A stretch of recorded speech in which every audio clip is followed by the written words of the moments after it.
Thank you so much. So, welcome to Women in Film San Francisco Bay Area. I'm so excited.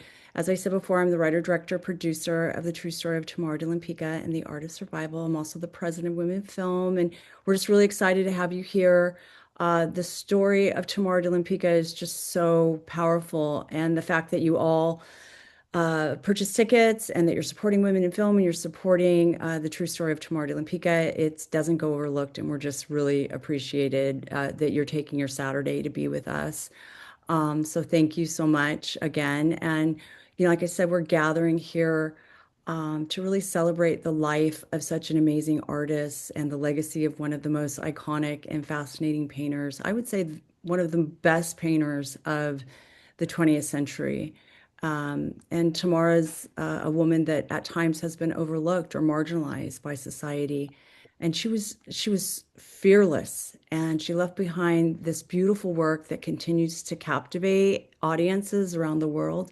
And her story is one of ambition and reinvention and glamour and resilience and artistic power. We could go on and on about Tamara, but you've already seen the film, so you know a little bit more about her.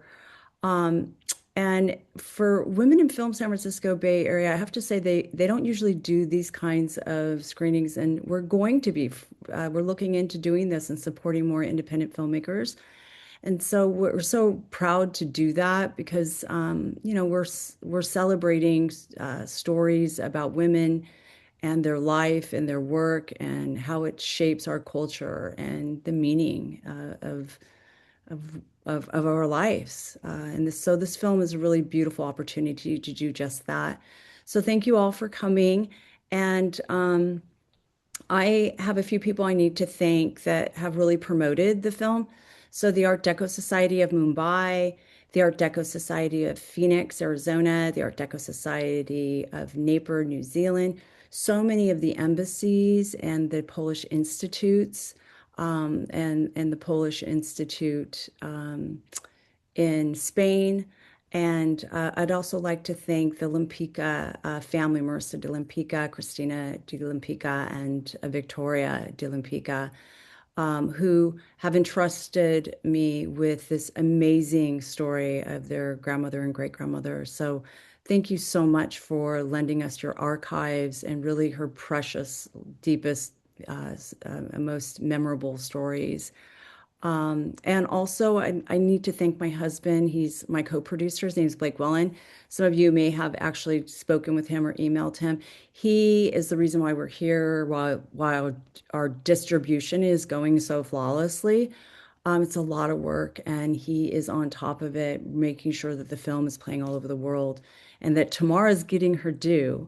And I'd also like to thank Sharon Stone. Yes, Sharon Stone, the fabulous, amazing, talented, brilliant Sharon Stone for promoting the film and really and helping spread the word along with Nick Knight, who I don't know if you know anything about Lady Gaga, but he's done her amazing. He's a cinematographer, he's amazing. And also Francis Nars, who's just so talented and has really helped to spread the word as well. And then we have so many people that are friends and family, like Kara and Marissa, and just so many people like Annie Patty, who's here today. Annie Patty is in the film, and she lent her archives and all of her brilliant input that was so valuable. So we're going to go ahead and we're going to get started because I can keep going on and on. But I also need to thank our board of directors because they have had to work so tirelessly to make this happen today. And Olivia, our tech, Olivia Weber, thank you so much from the bottom of my heart. And Darlene DeRosa and Diane um, Walsh, just everybody really on our board has had to work really hard. So I'm going to shut up. I'm going to turn it over to Nicole Carson, who is our board member, who is going to be moderating today. And she works so hard and she juggles so much. And so the fact that she's even doing this today is really heartfelt. So thank you, Nicole. And we're going to go ahead and get started. Hey there. It's an honor to be here and to promote and to talk about this amazing film. Hi, everybody. My name is Nicole Carlson. I'm a board member of Women in Film San Francisco Bay Area, and I'll be moderating the Q&A today. Thank you all so much for being here. We're so excited to be joined by Julie Rubio, writer, director, and producer of The True Story of Tamara de Lempicka and the Art of Survival. Thank you so much for being here. Let's get right into it. Right. First question for you. How did you first discover Tamara de Lempicka? Uh, well, I was about 21 and I was in Florida and I stumbled into this hotel called the Americana Hotel. And there was a small exhibition of her work. They weren't originals. And I don't think the exhibition was allowed. Later on, I found out that it wasn't actually authorized. But thank God. Oh, and I did want to ask everyone to put their go to mute because we'll be able to hear, the background noises, and I can hear some of them. So just wanted to give that note. I Uh, just am wondering, I paid to see the film and I'm not able. Is it too late now? well, I'll make sure if anybody has a problem with the film, I'll make sure you get a copy of the film to watch still. Okay, so if Okay, and I I'll turn off now, but I just okay, and trying to every get to see it. and, oh, I'm so sorry, and And I everybody. paid, yeah. Yeah, and everybody look in your junk boxes if you had a problem. Sometimes it goes into spam. No, it just wouldn't take the password. Okay, okay, so we'll figure that out later. Okay, sorry for the interruption. No, no, it's all good. If you haven't seen the film, you're like, wait a second, I'm going to kill her. I Um, know. It's so, okay. so going back to that day at the Americana, so I walk in and there's just this beautiful art all over the walls, and I'm like, who is this? Like, it really was drawn to her, and the bold colors, and just the shape of the women in a way that I had never seen women painted, except for, the Renaissance. But I don't know, there was something about these women that like look back at, they were looking at me, and I felt, I don't know, I just felt like I could see a little piece of myself in there. And because I was painting at the time, and my grandmother was an artist, and I don't know, I just was really drawn. And my friend said, she's bisexual. And I said bisexual because I'd come from a small town and I was quite ignorant at the time. And I was told that you were either straight or you were gay. There was no such thing as bisexual. And so, and I knew that I had had girlfriends before, but I was identifying at the time as straight because I had had boyfriends, more than my girlfriends. But I had had girlfriends and I had been in love with a woman before. So I was very confused by that, but it really cracked open a door of my identity and really showed me, for me, that love is love and that accepting that part of myself is really important and beautiful. And so I started to look, I got a few of her books and I started to research her. And then a few years later, I had made a film about Manet, Degas, Renoir, Berthe Morisot, and Cassatt, the Impressionist painters. And a friend of mine had seen it at a film festival. He'd watched it, and he said, "Hey, I'm working at this art gallery in Union Square. It's the Weinstein Gallery, and uh, his name's Leo Madrid." And he said, "Hey, would you like to meet uh, uh, the family of Tamara de Lempicka, and they're looking for a writer director that's a woman." And I was like, what? Because at the time, only 1% of women were directing. And this is like 25 years ago. And so I said, yes, of course. He said, you know who Tamara de Lempicka is? I said, yes, I know who Tamara de Lempicka is. So I went and I met them. And it was funny because I was really sick that night. And I didn't think I could go. I was almost passed out on the floor. Um, And then I just dragged myself. I was like, you have to, like, what's 1% of women? And I knew that percentage at the time. I was like, you've got to go. This is your only chance to meet these women. So I went, and when I walked in that room, there's probably 50 people. It's just a small exhibition of a few pieces that they were selling at the time. And I literally was like, just clicked. We all clicked, and they started telling me stories, and they were like, this is her story, has to be told. And I was like, okay, this is so important. So we tried for about 15 years off and on, tried to get funding, could never get funding. And then the pandemic hit, and I started thinking, wait a minute, Amy Harrison, my co-writer on this, and she's also a creative producer. She said to me, you know, why don't you, because I had told her about my script and everything with Lempicka and that I wanted to do this narrative. And she said, well, why don't you do a documentary? And I was like, you know what? I should do a documentary. So I asked the Lempickas, hey, we're going to be in lockdown for a long time. I knew that because I had watched documentaries about pandemics, and I knew. People kept saying, it's going to be over in September. I was like, no, it's not. We're going to be locked inside forever. And what an amazing person to be locked inside with, which is Tamara de Lempicka. I mean, there's just her artwork is nothing but joy. And I can't even, I mean, imagine if I was working on a horror film for 4 years. So that is the story behind how this all came to fruition and how I ended up meeting one of the greatest artists. And as I dug in, I knew there was so much more to her story. Can you tell us a little bit more about the decision to make it a documentary over the narrative? Well, again, there's just no funding. Women in film don't get funding like men do. So I think we're at like probably 94% of all funding goes to men still.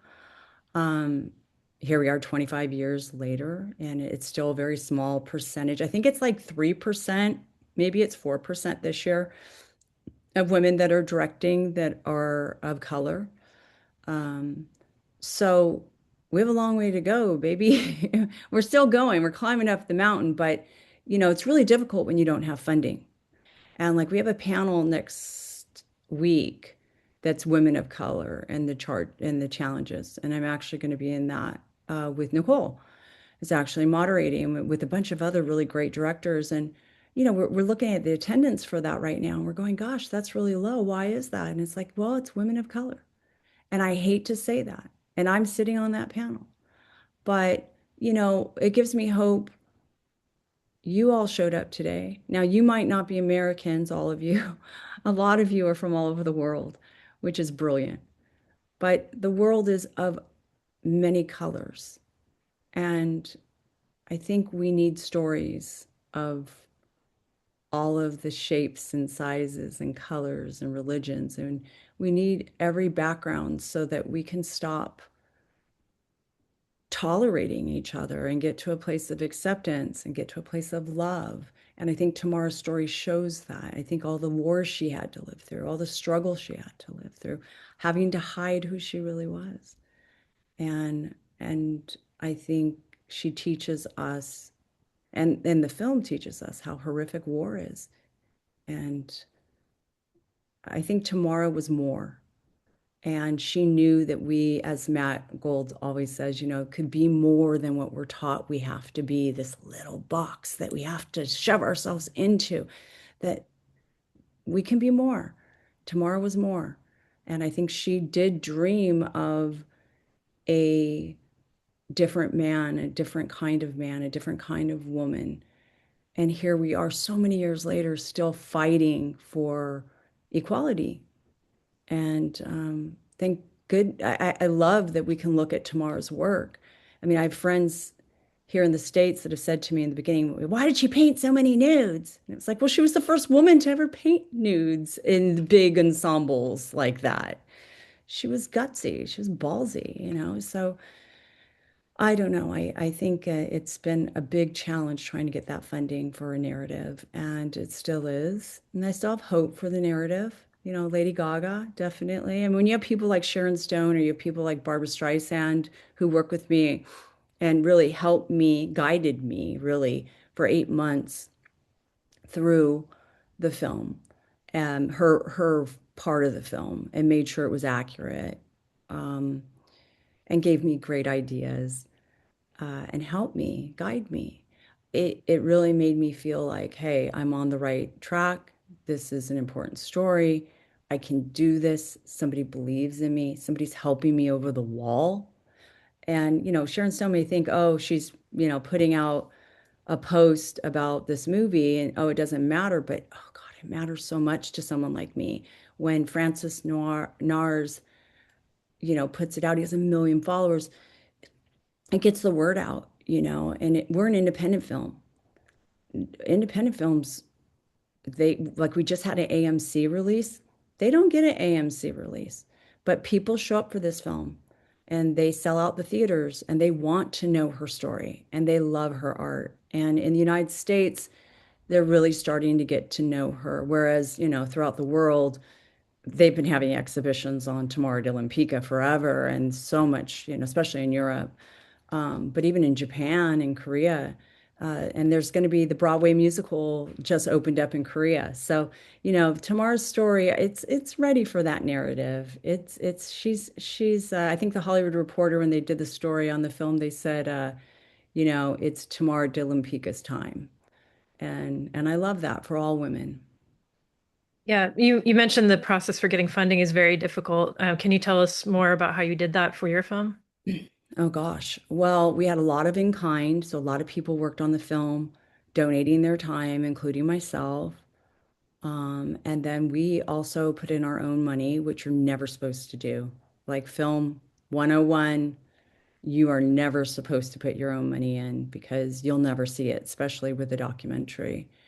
Um, and so that was difficult. In the beginning, we did have an auction. That was just a small amount of money. We had an auction where Eden Espinosa came and she spoke, and that was so gracious of her. Again, doing that in kind. Um, but unfortunately, documentaries, they just don't get that kind of funding. And especially when it's a woman, especially when it's an LGBTQA plus woman, especially when it's a Jewish woman. Um, and those were, single mother, etc. Like there was a lot of things against this film, and the fact that it's doing so well and it's getting good reviews, and that you guys all came today. We're chugging up the hill. We're the little, film that could, so to speak. We're I'm scrappy, and I do think that film can help change the world. And unfortunately, fortunately and unfortunately, we live in a time where all we value right now is media, and everyone's on their phone just staring at these things. And I just really think that what we make is really important, especially as women. And if we can't get the funding to tell our side of the stories, especially with AI here, um, we're going to not have all of the voices in the room. 50%, I think it's the 51% of the population are women. We need to be able to hear our voices. We need to have the good people at the AI table. We need to have the good people at the table making film in order to help change the world for better. Because otherwise, we're just going to see only one side and we're only going to get one answer. And the thing is in order to cure cancer, we need all the voices in the room, So we need the funding. And funding is really hard to come by for women still, even now, which is crazy to me. Yeah. Um, you had such a wealth of things to show about Tamara. She lived such a bold, layered, and unconventional life. What was the biggest challenge trying to capture all of that on screen? Uh, well, being in COVID, first of all, I've never had to direct while my cinematographer's in Los Angeles. My subject, Marissa de Lempicka and Victoria de Lempicka, are in Aspen. My other cinematographer is in Aspen with them. I'm in San Francisco, and we are literally, I'm directing over Zoom, trying to capture this film so that and even with Monica in Poland, Monica's in Poland and she's having to ask permission from Discovery Channel if she can use, because we're in lockdown, can she go into the studio, wear a mask, go in and shoot for us? And she couldn't at first, so she ended up doing it in this museum, which just echoed. Mm, And so I had to tell her everything you just did, we can't use. man. Um, so she finally got permission for Discovery. Thank you, Discovery. And she got to get in and she got to, but normally I would fly on a plane, Mhm. pay a team, or pay a team when I get to Poland, film it there, and then have to come. So in some ways, we're cutting corners that I didn't even know existed that we could cut. We had one gentleman, Andrew Spinski, I hope I'm saying it right. He and I have been talking about Tamar being Jewish. He knew where her family's uh, tomb was in the Jewish cemetery, and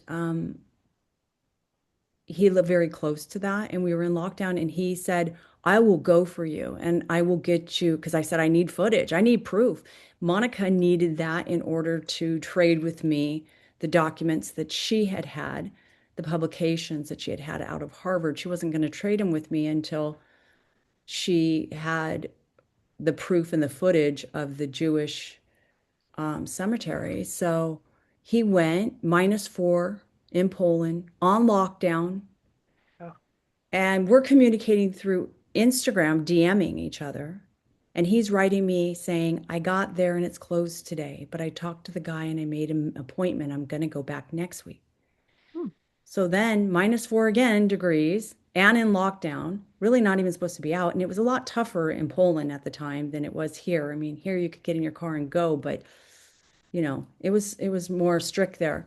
And he went and he sends me all these pictures.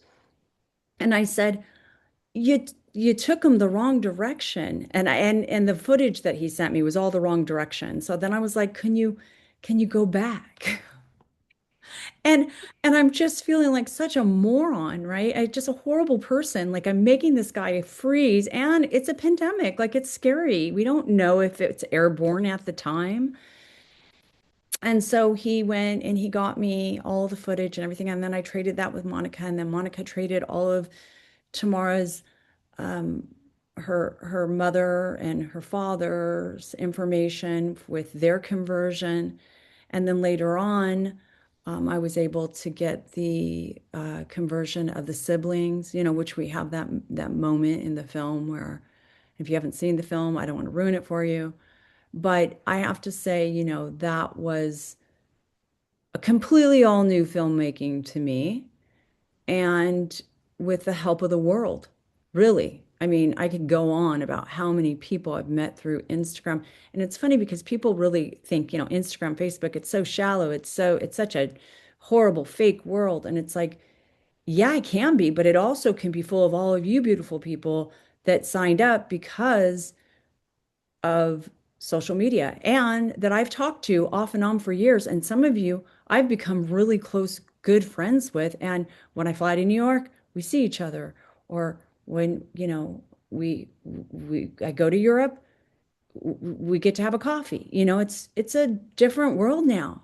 And it's also hard because you have a phone and it can be bombarding, and you can start doom scrolling and you can get caught into really horrible worlds of things. So, there's a balance to all of it. But yeah, that was the difficult.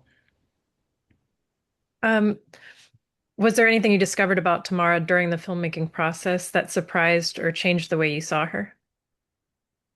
Yes, the fact that she was Jewish. I think her having to hide that. I also recently found out that her mother was not in an encampment, but she was locked down in a facility with her second husband, which Tamara knew. She also had relatives that um, were killed. So you can just imagine in the camps. So you can imagine what she was going through when she moved to Beverly Hills. She had already lost her country, and then she gets to Beverly Hills and she's just, now fascism's here, and she's able to read several different papers. She's able to speak several different languages. She has her finger on the pulse of what's going on.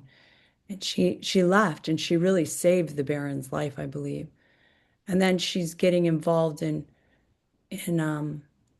war relief, trying to sell some paintings and be able to give back to um, the cause. And she could have, as Victoria speaks about in the film, she could have just kept painting famous people when she was in Beverly Hills. But she was aching. She lost her country. She was losing family members. It was a lot. And if you look at some of her paintings, if you look at The Escape or you look at The Refugee, it really mirrors a lot of things that are happening now throughout the world. And as I was making the film, it would give me chills up my spine because I literally would be like, oh my God, this is happening again. Don't people understand? And over the last 6 years, I've seen so many things that have mirrored what she went through. And that's scary because you think, well, don't people know? We already did this. We've already lived through all this hate. We've already lived through all these wars. Why are we doing this again? Why don't we learn? And maybe the film helps teach the younger generation about the past, and gives us this beautiful roadmap on how to survive horrific things. I lost my mom and I lost my best friend while making the film. Um, my mom, Elizabeth Ann Rubio. Oh God, I'm gonna cry. I'm sorry. And my best friend, Wendy Alice York Schroeder, and they passed away a month apart. And I remember thinking, I don't want to make this film anymore. This is art. Who cares? Like, we're in a pandemic. We're all gonna die. Why does this even matter? And then I remember as I was watching the film and a cut of the film, I was thinking, you know what? Art matters the most right now. This is what keeps us sane. Being able to turn on Netflix or be able to turn on a TV, being able to look at something beautiful, being able to look at her paintings every day. And I started to think, wait a minute, Tamara, this is my roadmap back. She lived through way horrific more things than I'm living through at this moment.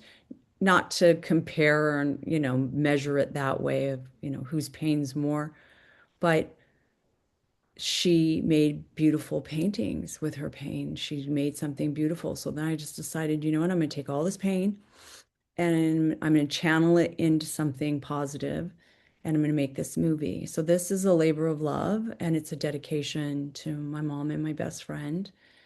And I haven't been able to show it to my best friend's kids yet. She has 3 kids that are all in their early 20s, so I can't wait to show it to them. And we're going to meet up soon and get to show them the film.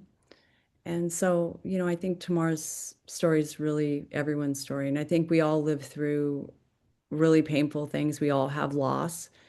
Nobody wants to have to, deal with that or think about it, but to be able to know like what to do with all that pain, that there's a lot of energy in that and that there's beautiful energy, I think is a really good thing. Yeah. I mean, you've touched on a lot of this, but what do you hope audiences, especially women filmmakers and artists, take away from the film? Well, that Tamara de Lempicka is just such a incredible brilliant artist that was marginalized and underappreciated. I mean, there was definitely a lot of appreciation for her during her time, and she, was so talented in branding and knowing and so smart.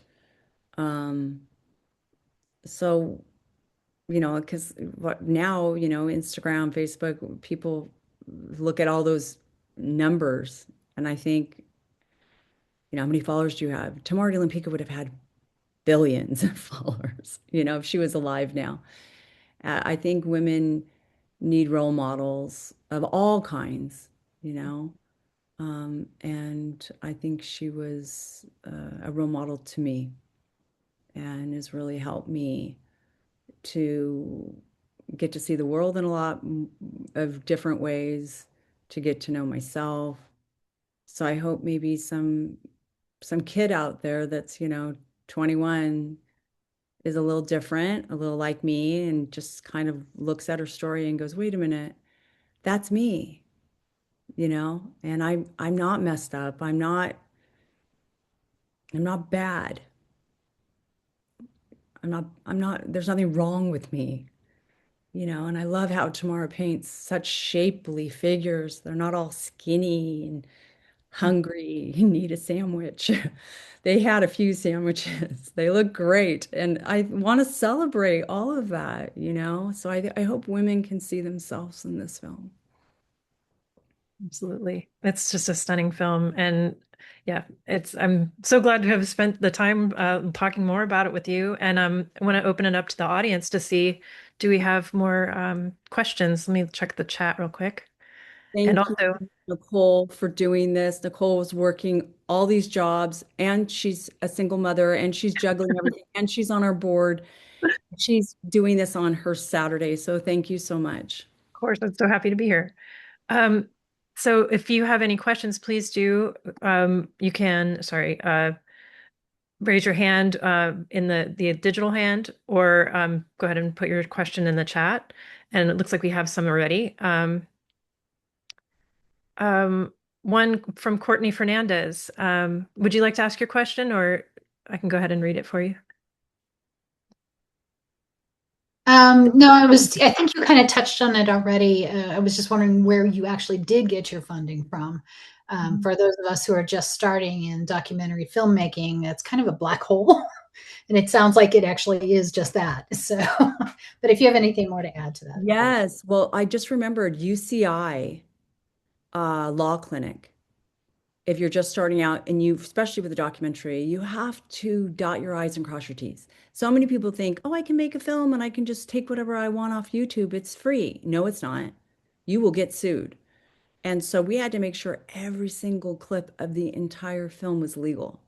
legal and approved when it came to her family lending us the images and all the archives, when it came to different art historians, when it just came to raw footage of the Russian Revolution by the Digest. I mean, Barbara Streisand, having to okay her section, and trust me, that took 8 months.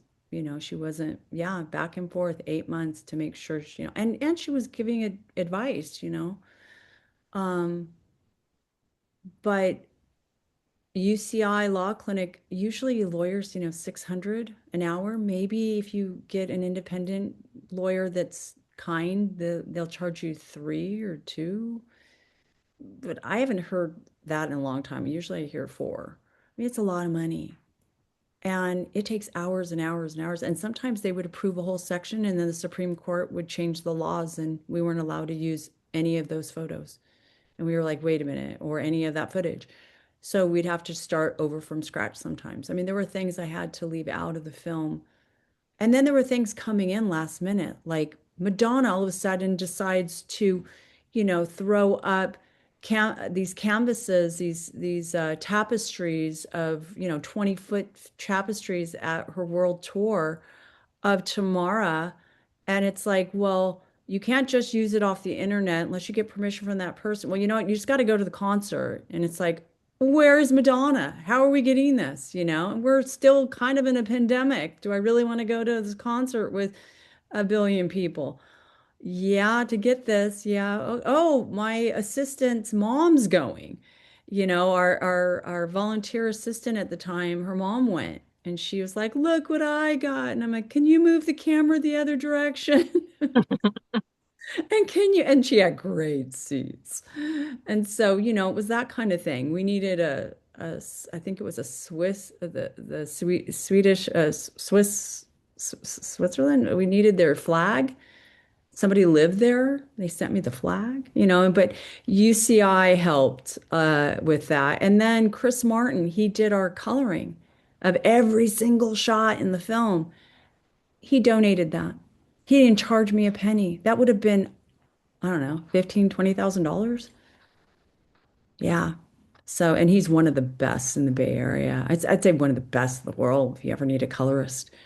He's fantastic. So, yeah, that kind of thing where you're thinking, I don't have it, but then somebody comes in and saves the day. And there's so many wonderful people, especially when they look at a film and they go, this is important. This is going to help change the world for the better. Thank you. Um, Yeah. Thank you. Thanks for coming today. Mary Jo, do you want to ask your question about cinematography? Yeah, sure. Hi, Julie. So your cinematographer captured the artwork so clearly, so beautifully. How in the heck did your cinematographer do that? Well, it was a compilation. I mean, she did a great job with the interviews. And then when we were with Weinstein, Roland, not related to you know who, we will not say his name. Um, she was doing Leclerc, the Brilliance, that painting that he talks about that he owns. And it was so difficult. I cannot even tell you with even her brilliant cameras that she's using. There were times, and I'm just going to tell you the truth, that we actually would turn our iPhone into 4K to try and get those close up. Okay. And even the cinematic, um, it just it was clearer sometimes. And so there was elements of that are used. I mean, we're talking guerrilla filmmaking on top of having Academy Award, filmmaker, like Svetlana Svetko. I mean, she's also one of our co-producers. So yeah, without Svetlana, it wouldn't look as beautiful. But being able, and then, our editor, David Scott Smith, he was able to take the old footage and, new tools were coming out daily on, making things higher resolution. Mm.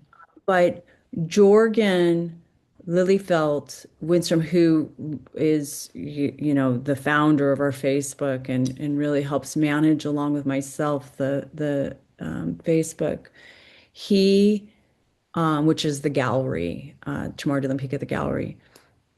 He really had to go in and make sure every single image was high resolution because otherwise it just wouldn't blow up properly. So I could go down a rabbit hole with this, but we're just going to bore people because they're not going to understand what we're talking about. They're gonna be like, who cares? But yeah, it's really a lot more complicated, as you know, to make a film with old footage like this and Yeah. have it be able to blow up on, Lincoln Center. We played the film twice in a day and sold it out. And I just cried when I saw it on that big screen because it just looks great. And you're like, oh my gosh, I can't believe it turned out and it's okay. Because, if something's falling apart, you can't think straight. Also, the aesthetic of the interviews was quite lovely. Oh, she's amazing. I mean, she's been doing this. Like, I can't believe like she was so kind to work on the film. We've been friends before that for over 20 years. And she's one of the best cinematographers in the world, not women, one of the best cinematographers in the world. She's really talented. Couldn't do Congratulations. the film without her. Thank you. Thank you. Susie Lewis just made a comment. The Broadway musical is having its first college production these past 2 weeks in Greensboro, North Carolina. It's pretty It's awesome. amazing. And I hope some of them are here today, and I hope some of them got to see the film. If not, please, you can always email me and we'll make that happen for them because it's really important they understand, completely who she is and not just one relationship, one moment of her life. But the musicals are, if you haven't seen them, you have to see them. Like I love the Broadway musical, and it's in Korea now, and then North Carolina represents. It's amazing. So yes, it's so fantastic. I have someone is it Italo? Do you want to ask your question about, okay, looks like you're unmuted. Great. Yeah, yeah. Sorry, my name is William Kaplan. Thank you for Oh, inviting sorry. me, Julie. Uh, just wondering, and you've already sort of touched on this, how did the fact that Lempicka was a visual artist affect your production choices as opposed to, say, documenting the life of a writer or a dancer or, something that's not necessarily as visual? Yeah, I think when when you're telling a story and you've decided, I decided, okay, I'm going to use this particular painting here, but then I'm also listening to the words of what someone's saying. And, I've decided, let's say I'm going to use the refugee in this particular place, but then someone's talking about something that's lighter all of a sudden. And I'm like, wait a minute, this is so dark. This can't be here. Or, um, I didn't want it to also just be a music video, where it's just exactly telling the story. But I felt like if you just look at her art from what year she painted it, this is why it was so fascinating to see the retrospectives here and be able to see every single, some of her most iconic work, obviously not the whole body of her work, but being able to see that and being able to look at the year that she painted something. Annie Patty always says, all you have to do is look at the year. It will tell you where she was. It will tell you what she was feeling. It will tell you what was going on in her life. And when you start looking at those years and you start looking at what's going on with those paintings, that's fascinating. That's a really powerful story. And then to be able to see them in person, um, they're quite exquisite. The thing that I think was really sad but really fun to do was be able to use her older work because so many people disregard or throw out, um, I can't think of the word, but they dismiss, they throw away women, or not just women, sorry, everyone as we age. There's so much ageism. And guess what? You're all going to get old. We're all going to get old. So you better stop hating on the old people. So sometimes you do your best work when you're older. Sometimes you have more layers. I couldn't believe that people don't love her older work. And they only are excited about the 20s and 30s. It's like, no, she really painted until the day she died. So to me, that's like really important that I got to celebrate those and dig up those and find those. And, there were ones that the family had in the garage that they were like, oh, we just found this. And I was like, oh my gosh, it's going to go on the film. They're like, really? You want to use this? It's a palette knife. I'm like, yes, I want to use this. I want to use all of it. I want to show all of her. We all have value, no matter how old we are. And I mean, this is why women live longer because we're supposed to turn into grandmas. And that doesn't mean you have to have children, but we're supposed to turn into the wise ones that pass down the information and help change the world for the better.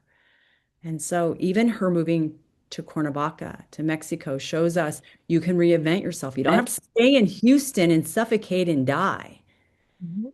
because she couldn't paint what she wanted to when she was in Houston. She couldn't do nudes.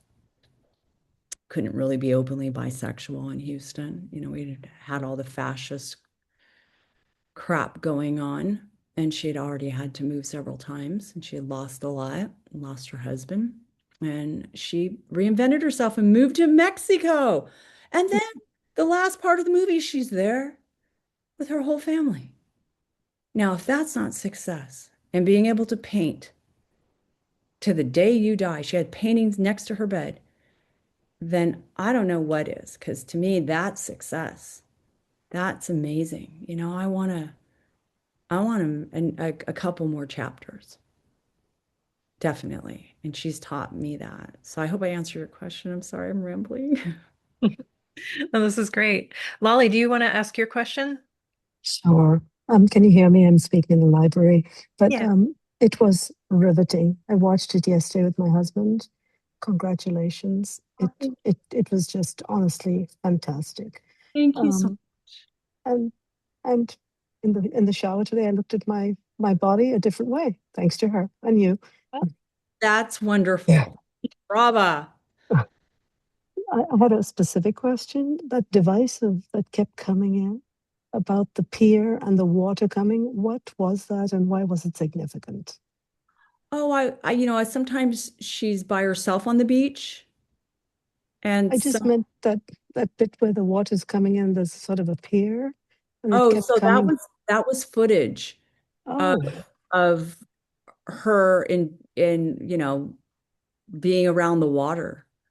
And I wanted to use every single piece of the footage. There's still more footage that I didn't get to use, but I wanted to kind of show at that particular moment, I believe it was kind of that she was going through something tough. And then there's other times where she's on the beach with her daughter and they're walking and they're really close to the camera. And, it's like talking about her painting her daughter, etc. Then later on, she has a different relationship with her daughter. Her daughter's now going away to boarding school. And so you can see her daughter's further away in the shot. So it's just about using that old 8 millimeter and making a choice about, a stormier time or just a time of change or a time when she's going to water. Water has always been something I think that healed Tamara. You can see it when she's in Venice. You can see it when she's in Mexico. You can see that she was drawn to water. And you could see it in the 8 millimeter family home videos, which, the Lempickas called me one day and said, "Hey, we found this footage in the garage of Tamara. Some of it's from Paris, back in the day. It's kind of all over the place. The camera's all over. Do you want it?" And I was like, "Are you kidding me? Go to Federal Express. I'm going to pay you right now. Please send it."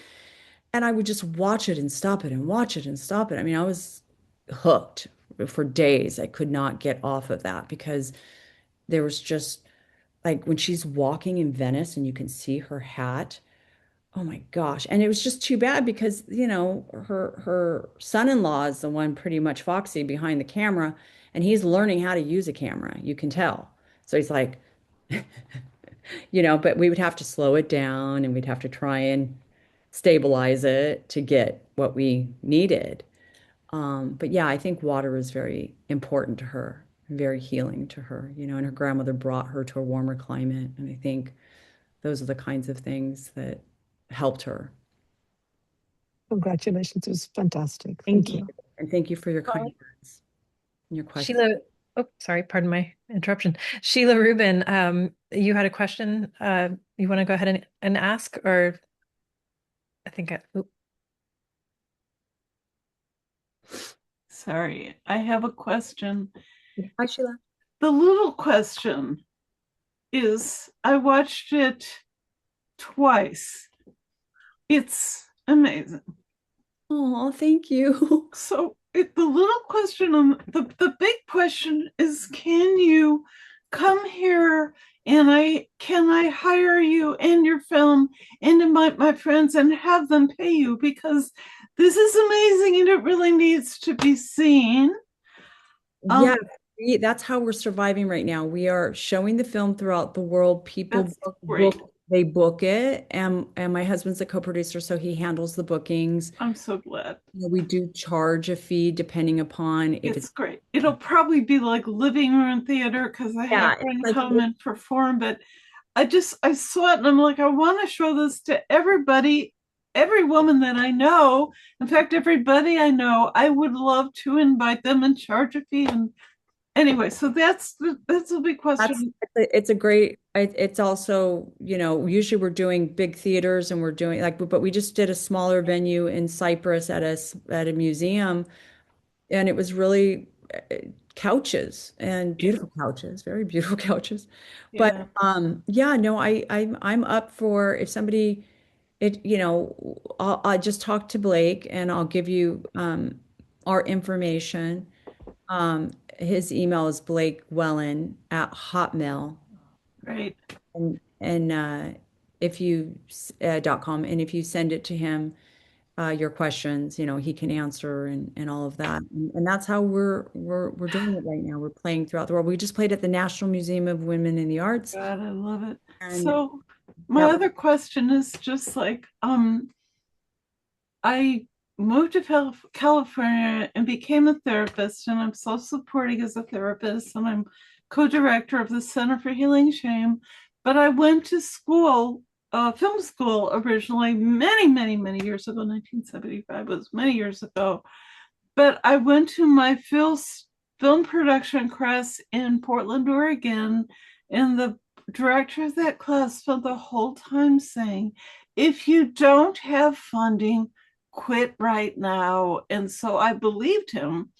And then I figured out I better go to school. I better, have more to do so that by the time, I'm able to want to make my movies, whatever, I make little movies, in my life stories class. So that's another story. But it was like, I just want to say it's an honor to meet you.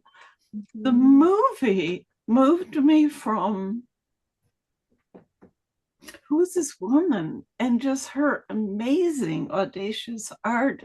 I love the female nudes, and then when I get to the end and it's like they're selling her paintings at auction and people are outbidding each other, and I'm like, I just it's like, so I felt like you made the world of documentary film so much bigger for me because I saw you are a success. Your team is an amazing success. The fact that you pulled this together in the pandemic, oh my God.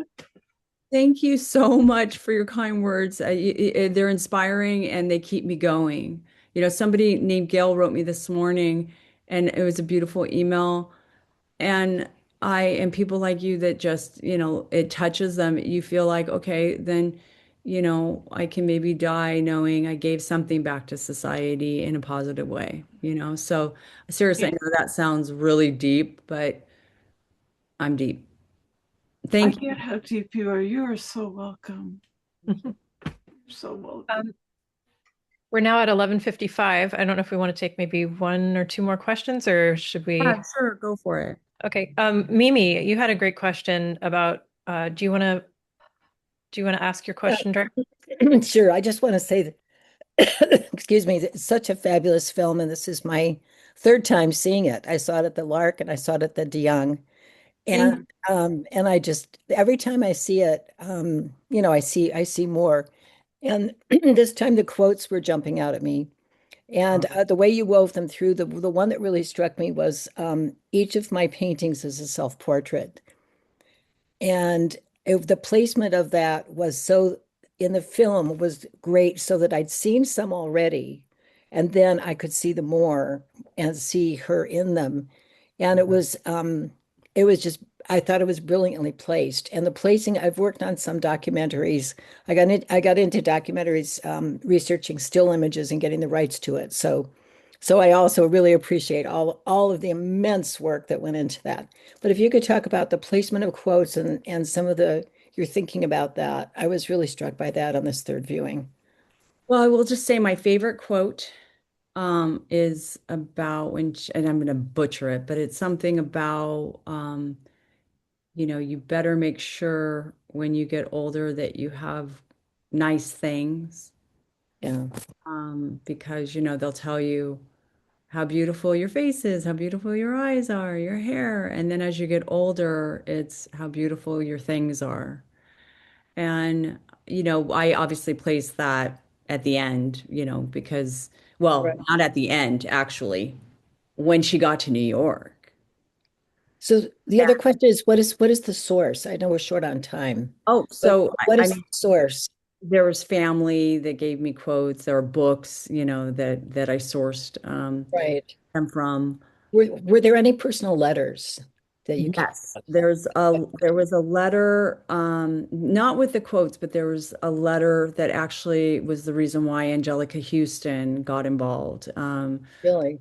There was a letter that I've been trying to get Angelica to okay the narrative of Angelica, and make a long story short, she's busy. She's Angelica Houston, and it kept seeming as though it was going to come through. But, like months had passed and I hadn't gotten approval yet. And Marissa de Lempicka was in the garage and she found a letter between Kisette and Angelica 30 years before, Really? Oh asking my if gosh. Angelica would like to be Tamara, because she had starred on Broadway and starred in the longest running play in Los Angeles, playing Tamara. She was one of Wow. that played Tamara. And she was asking her if, Jack or her dad, might be interested in producing and directing. Would Angelica be in it? And she wrote back Right. saying, no, no, no, I'm not.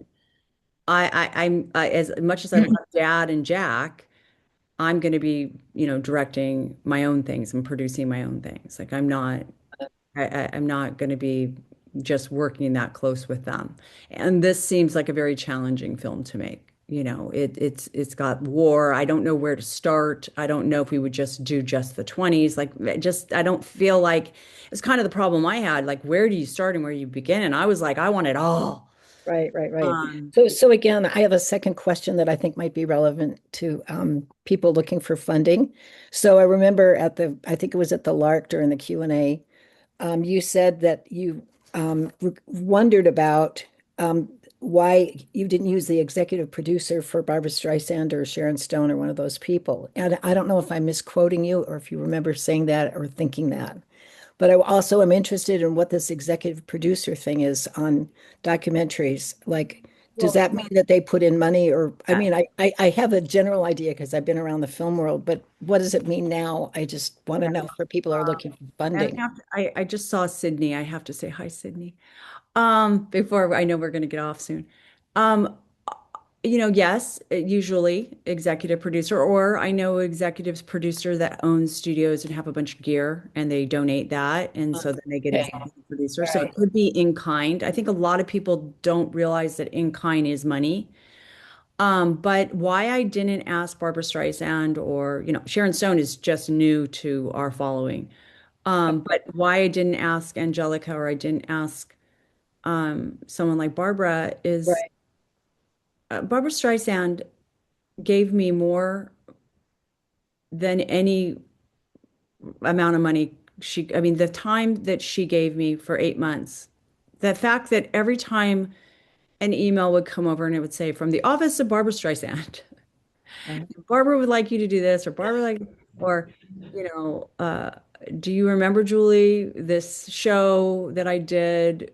It's like, no, I don't remember. And it's like, oh, I had, four cameras and all four of them broke. But, I actually got one to work and we got to shoot this scene because I was talking about the NFT with her that I was doing with Marissa, and she's like, "Oh yeah, I was a maid, and then I became the painting at the museum in New York, and they shut down the place for one night, and then they allowed me to, shoot, but all my cameras broke. But then, and she's telling me something that she had done, 40 years before that." I was trying to do again now, thinking I was the first to ever do it. And I was like, oh my gosh. So I don't know. I feel like she would make suggestions. Oh, God.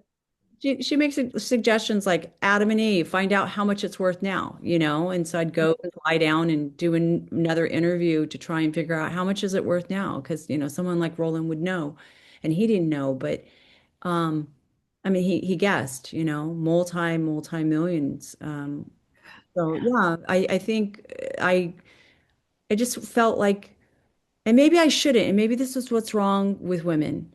Maybe I felt dirty asking for their money when they were giving me their time, and I Right. felt a friendship and a kinship to them. Maybe I should have just asked for the money too, Well, because you know it's growing out of their ears and they could do well, it. But you I know, just, I'm just about to cry because I'm thinking, would they want their name on it? oh, Would they have wanted, did they want their name on it? her Because name's there's, all over well, I know it, I know credit. it's all, Yeah. yeah, but I mean, okay, so yeah, no, that there's different kinds of relationships that would show with you. But anyway, yeah, no, that's true.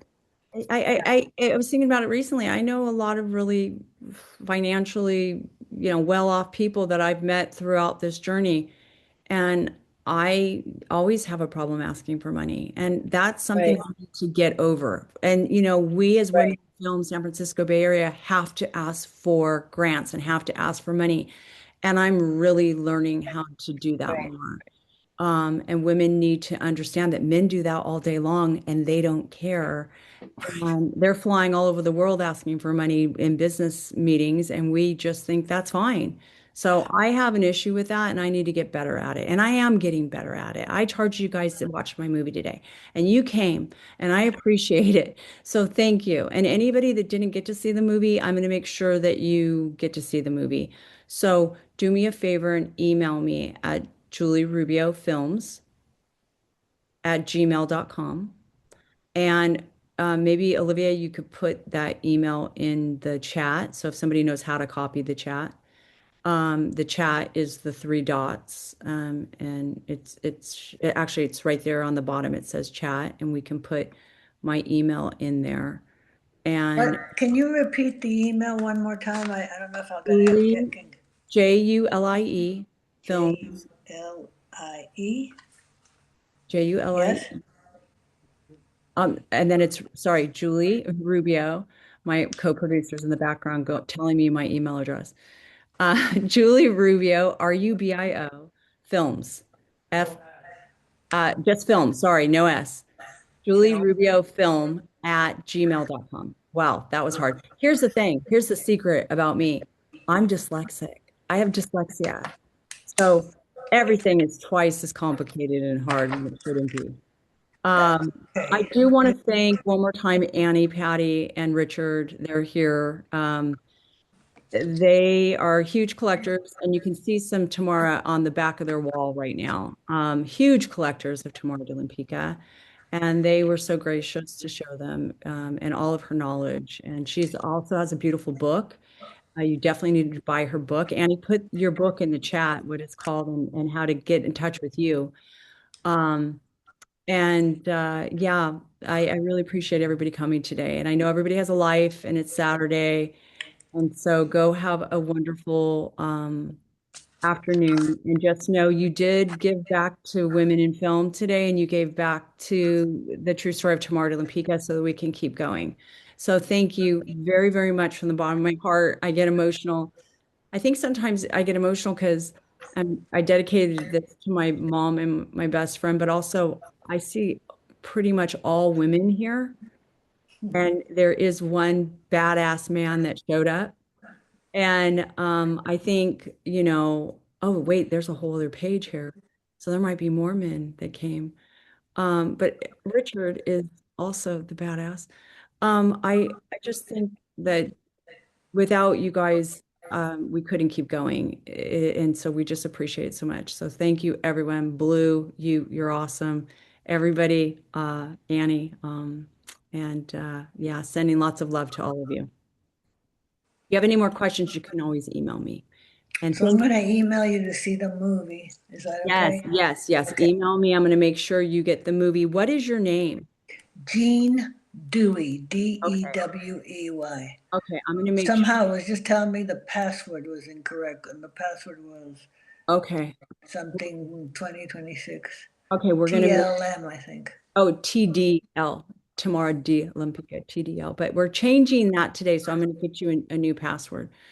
Again, Okay. everybody, thank you so much. And we're just wrapping up. We have some other, I think I told you guys about the panel that we're having, the Women of Color next week. And I want to thank everyone for spending part of the day with us. And so go have a nice one. And if you have any other questions, you can always go to Women in Film San Francisco Bay Area.org, and you can send us an email there too if for some reason it's not getting to me or to Blake. And thank you, Nicole, so much. You're fabulous. And I'm gonna let everybody go because we're already 10 minutes over. Sorry. Thank you. You. And Olivia, thank you so much for your tech and for always saving my behind because today I was really confused.